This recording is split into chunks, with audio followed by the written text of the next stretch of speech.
তোমরা জানি এই রাস্তা দিয়ে আসা যাওয়ার কি অসুবিধা? এরকম আমরা ব্যবহার ইয়ের মধ্যে আছি।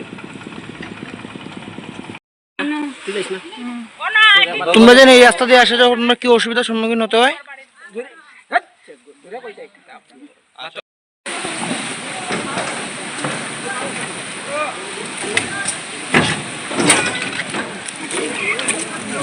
এর মধ্যে দিয়ে একটা টুকটুক আয় না, ছোট এই ঠেলা বা সাইকেল বাইক এগুলা একটা বালা করে একটা টুকটুক আইতে পারে না, একটা অটো আইতে পারে না।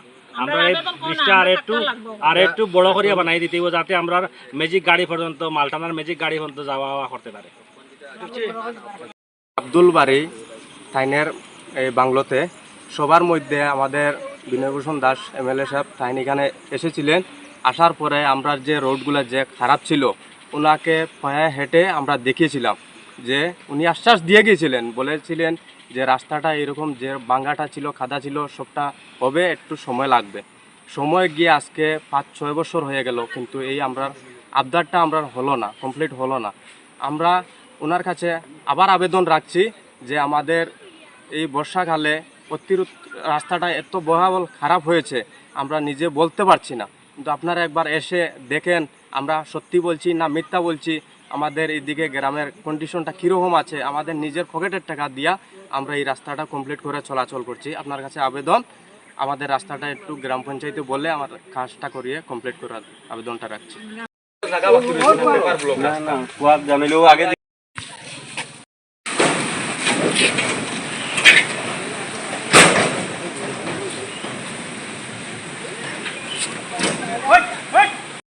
আলোচনার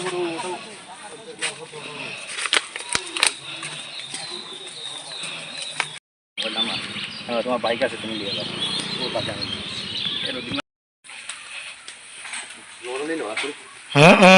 সঞ্জুদা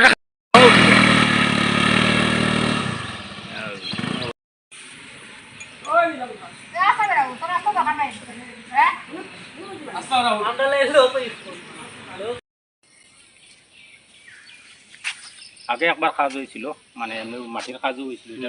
এত সুন্দর রাস্তা রে, মানুষ নাই আটনেওয়ালা, রাস্তার মধ্যে গাছ উঠে পড়েছে। আর আমরা রাস্তা